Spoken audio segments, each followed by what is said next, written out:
नमस्कार, जनसंवाद में आपका स्वागत है दोस्तों। सबसे पहली बड़ी खबर निकल के आई है अमेठी से, जहां स्मृति ईरानी और योगी सरकार को लगा तगड़ा झटका। हाई कोर्ट ने लगाई फटकार, हॉस्पिटल चालू कराए जाने के दिए आदेश, फैसले पर लगाई रोक, यानी लाइसेंस रद्द करने के पर रोक लगा दी गई है।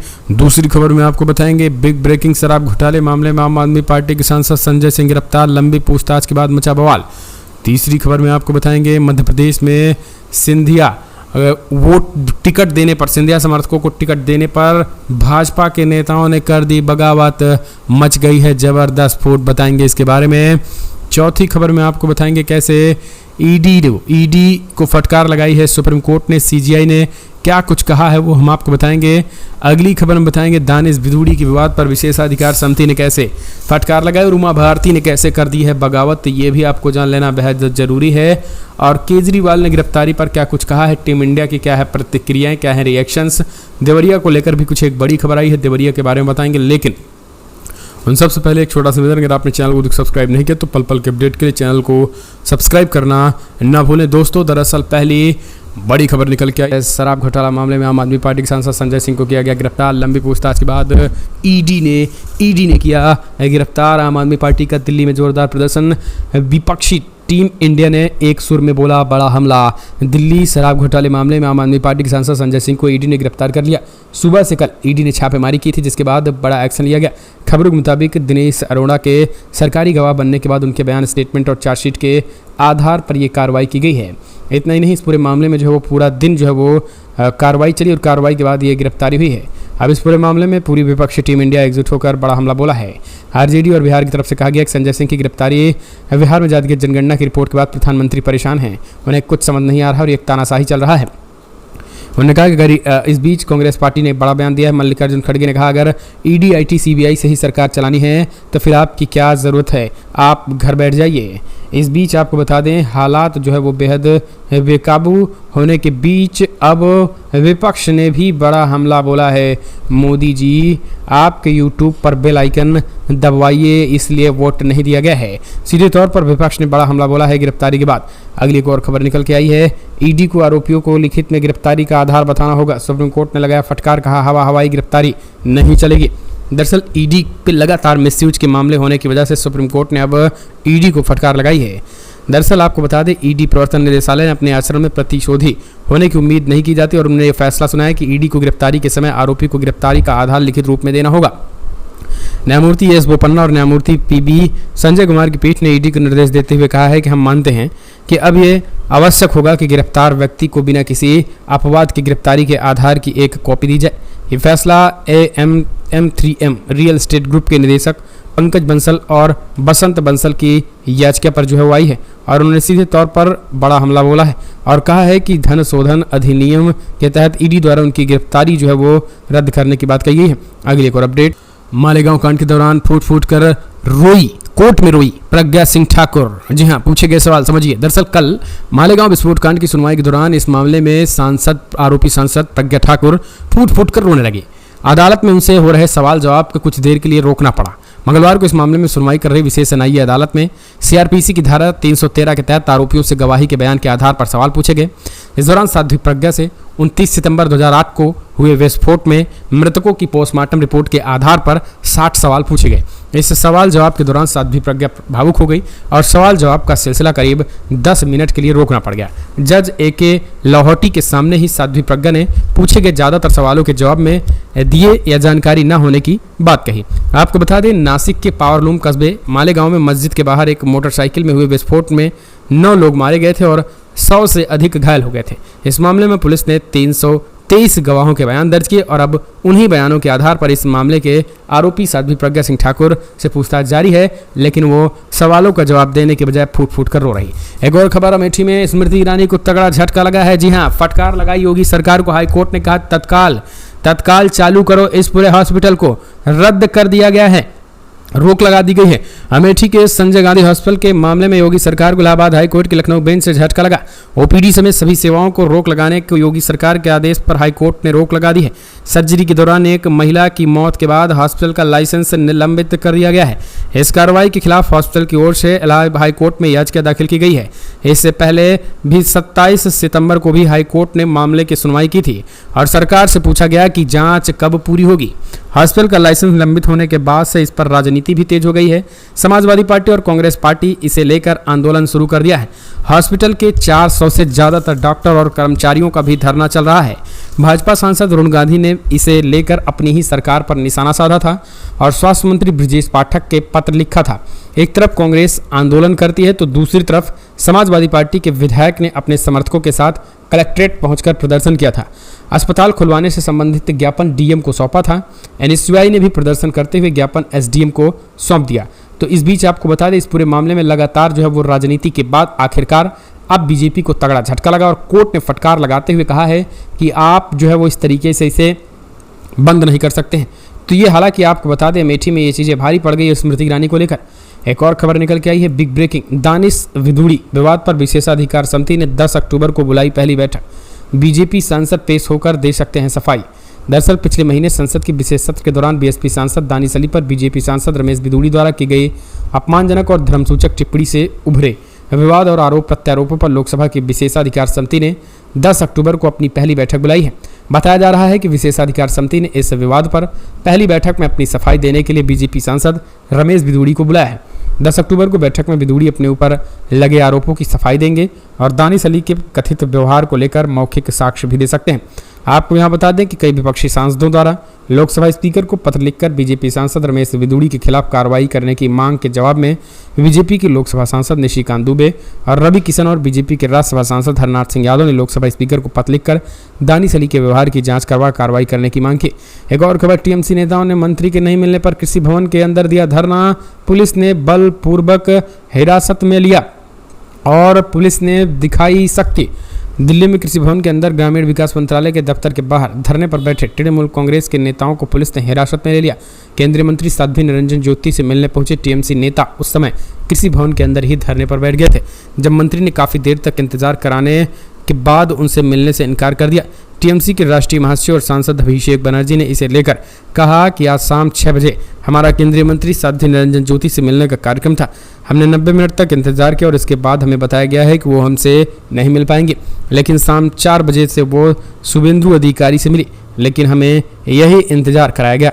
अगर वो इससे नहीं मिलना चाहती तो ठीक है, लेकिन हम यहाँ से नहीं जाएंगे, नहीं बैठे रहेंगे। तो कल जोरदार तरीके से आंदोलन हुआ।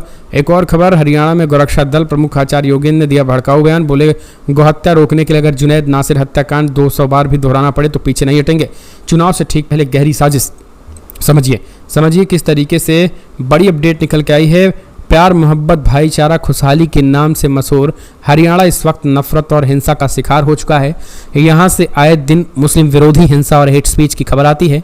ताज़ा मामला जुलाना इलाके का है, जहां पर हिंदुत्ववादी नेताओं ने खुलेआम लोगों को भड़काते हुए नासिर और जुनैद जैसे हत्याकांड को दोहराने की बात कही। वायरल वीडियो के मुताबिक हरियाणा गोरक्षा दल के प्रमुख आचार्य योगेंद्र महाराज ने युवाओं गोरक्षकों को संबोधित करते हुए कहा है कि गोहत्या रोकने के लिए अगर हमें नासिर जुनैद हत्याकांड 200 बार भी दोहराना पड़े तो हमें पीछे नहीं हटना चाहिए। इस तरीके के भड़काऊ बयान वो दे रहे थे। अब इस भड़काऊ बयान को आप किस मायने में समझ सकते हैं? क्या ये समाज में शांति पैदा करेगा? क्या ये नफरत को बढ़ावा नहीं देगा? या क्या चुनाव से ठीक पहले एक बड़े दंगे की तैयारी नहीं है? तो कमेंट्स माध्यम से अपने सुझाव देना ना भूलें। अगली एक और अपडेट, लखीमपुर खीरी हिंसा 2 साल बाद भी मामले में 201 गवाहों में से केवल 4 की ही गवाही हुई है। दरअसल उत्तर प्रदेश के लखीमपुर खीरी जिले में 3 अक्टूबर 2021 को अब निरस्त किए गए 3 कृषि कानूनों के खिलाफ विरोध प्रदर्शन के दौरान 8 लोगों की मौत ने देशव्यापी आक्रोश पैदा कर दिया था। इन 8 लोगों में से 4 किसान थे। लखीमपुर खीरी जिले के तिनकुइया में यह घटना तब हुई जब किसान उत्तर प्रदेश के तत्कालीन उप मुख्यमंत्री केशव प्रसाद मौर्य के क्षेत्र में दौरे का विरोध कर रहे थे। कथित तौर पर केंद्रीय गृह राज्य मंत्री अजय मिश्रा टेनी की स्वामित्व वाली कार से कुचलकर 4 किसानों और एक स्थानीय पत्रकार की मौत जो है वो भीड़ की हत्या कर दी गई थी और इस घटना के बाद लोगों का आक्रोश देखने को मिला। सुप्रीम कोर्ट ने जांच की निगरानी अपने हाथ ले ली। मामले में अजय मिश्रा के पुत्र आशीष मिश्रा और उनके दर्जन भर साथियों के खिलाफ 4 किसानों को थार जीप से कुचलकर मारने और उन पर फायरिंग करने जैसे गंभीर आरोप लगाए। एक और खबर निकल के आई है, सिंधिया समर्थक को बीजेपी टिकट मिलने ही जो है अब बीजेपी में मची फूट, कैंडिडेट नहीं बदला तो 2019 दोहरा देंगे। दरअसल बड़ी खबर, मध्य प्रदेश विधानसभा चुनाव के लिए उम्मीदवारों की दूसरी सूची जारी करते हुए बीजेपी में विरोध के स्वर फूटने लगे हैं। गुना जिले की रोमागढ़ विधानसभा सीट से बीजेपी ने हीरेंद्र को टिकट दे दिया है, जो अखिल भारतीय वर्षीय यादव महासभा को नागवार गुजर रहा है। यादव महासभा ने बीजेपी जिला उपाध्यक्ष आर्यन यादव को प्रत्याशी बनाए जाने की मांग की है। इसको लेकर देश के गृह मंत्री अमित शाह और बीजेपी के राष्ट्रीय अध्यक्ष जेपी नड्डा को पत्र लिखा गया है। पत्र की कॉपी राष्ट्रीय संगठन महामंत्री बीएल संतोष, राष्ट्रीय सह संगठन मंत्री शिव प्रकाश, प्रदेश प्रभारी भूपेंद्र यादव, मुख्यमंत्री शिवराज सिंह चौहान, प्रदेश अध्यक्ष बीडी शर्मा, चुनाव संयोजक नरेंद्र सिंह तोमर और मध्य प्रदेश के संगठन महामंत्री हित्यानंद शर्मा को भेजी गई है। अखिल भारत वर्षीय यादव महासभा के प्रदेश सचिव सुल्तान सिंह ने बताया है कि यादव समाज की सभी ने अनदेखी की है और दावा किया जा रहा है कि पूरा समाज आर्यन यादव के साथ खड़ा है। अनदेखी करना भाजपा को महंगा पड़ेगा। संख्या बल में पूरे गुना जिले में 1.5 लाख यादव हैं और आधे से ज़्यादा राघोगढ़ में हैं। ऐसे में इस बार जो है वो हारते हैं, यानी मध्य प्रदेश में चुनाव जीतने के बजाय हारने की कगार पर आ गए। एक और अपडेट, संजय सिंह के घर छापेमारी पर बोले केजरीवाल, चुनावी हार की डर से बीजेपी की हताशापूर्ण कोशिश। संजय सिंह ने भी वीडियो जारी करने का मरना मंजूर, डरना मंजूर नहीं है। दरअसल दिल्ली के मुख्यमंत्री अरविंद केजरीवाल ने बुधवार को कहा है कि पार्टी के राष्ट्रीय सभा सांसद संजय सिंह के परिसरों पर प्रवर्तन निदेशालय की छापेमारी से कुछ नहीं मिलेगा, क्योंकि ईडी को पिछले 1 साल में धन शोधन जांच की छापेमारी में 1 पैसा नहीं मिला। उन्होंने कहा है कि ये 2024 के लोकसभा चुनाव से पहले बीजेपी को हताशा में किया गया एक प्रयास है। मीडिया से बातचीत करते हुए उन्होंने कहा है कि 2024 में लोकसभा चुनाव में हार को भांपते हुए बीजेपी राजनीतिक विरोधियों और पत्रकारों के परिसरों पर छापेमारी कर अपनी आखिरी हताशा कोशिशें कर रही है।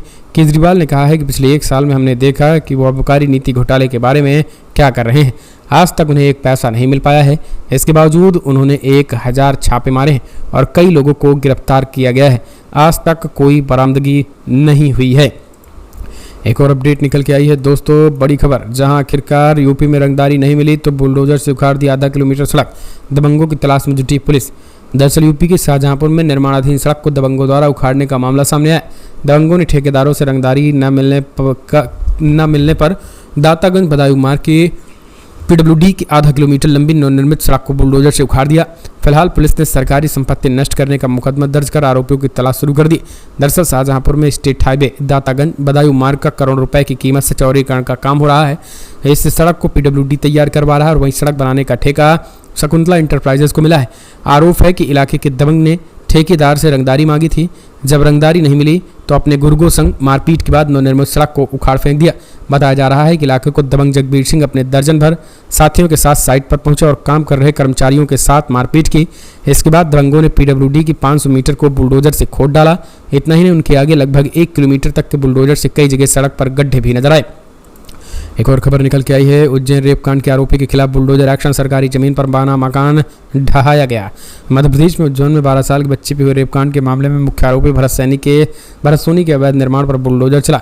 आरोपी ने उज्जैन के नानाखेड़ा क्षेत्र में सरकारी जमीन पर कब्जा कर रखा था और वो अपने माता पिता, भाई और भाभी के साथ कई सालों से रह रहा था। इतना ही नहीं, अवैध मकान में आरोपी मंदिर भी बना रखा था। जानकारी के मुताबिक भारी पुलिस बल की मौजूदगी में आरोपी के घर को गिराया गया। आपको बता दें, नगर निगम की टीम आरोपी के घर पहुंची। टीम ने अवैध निर्माण को गिरा करके अवैध कब्जे को खाली करा गिराया गया और नगर निगम की टीम आरोपी के घर पहुंची और टीम ने अवैध निर्माण को गिराकर अवैध कब्जे खाली करा दिए। एक और खबर निकल के आई है, कोई माई का लाल आरक्षण खत्म नहीं कर सकता, सवर्णों को भी मिले। दरअसल मध्य प्रदेश में चुनावी साल में जो है बीजेपी के खिलाफ मुसीबत में बनी उमा भारती ने एक बार फिर से बड़ा बयान दिया है। पूर्व मुख्यमंत्री उमा भारती ने सोमवार भोपाल के कार्यक्रम के दौरान आरक्षण पर खुलकर समर्थन किया। पिछड़ा वर्ग के कार्यक्रम में उन्होंने कहा कि ओबीसी को सरकारी नौकरी में 27% आरक्षण मिलना चाहिए। SC/ST के अलावा गरीब सवर्णों को भी आरक्षण होना चाहिए। यह व्यवस्था सिर्फ तब बदले जब SC/ST खुद बोले कि उन्हें आरक्षण नहीं चाहिए। इस तरीके से उन्होंने बड़ा बयान दिया। आरक्षण पर अपनी बात रखते हुए उमा भारती ने कहा है कि पूरे देश को एक होना चाहिए और इस मसले को लेकर के कि OBC का आरक्षण होना चाहिए, ST/SC का आरक्षण होना चाहिए, सरकारी नौकरियों में OBC का 27% आरक्षण होना चाहिए, गरीब सवर्णों का भी 100% आरक्षण होना चाहिए। अगली एक और अपडेट निकल के आई है दोस्तों, बसपा से ज़्यादा कांग्रेस को क्यों याद आ रहे काशीराम, पुण्यतिथि पर बना लिया बड़ा प्लान।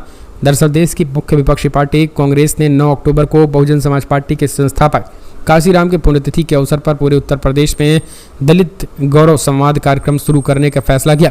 2024 के लोकसभा चुनाव से पहले देश की सबसे पुरानी पार्टी के इस फैसले से साफ है कि यूपी में दलित वोटों पर फोकस कर रही राजनीति विश्लेषकों का कहना है कि कांग्रेस द्वारा काशीराम की पुण्यतिथि एक कार्यक्रम शुरू करने की योजना थी और इसी तरीके की रणनीति जो है वो बनाई गई है।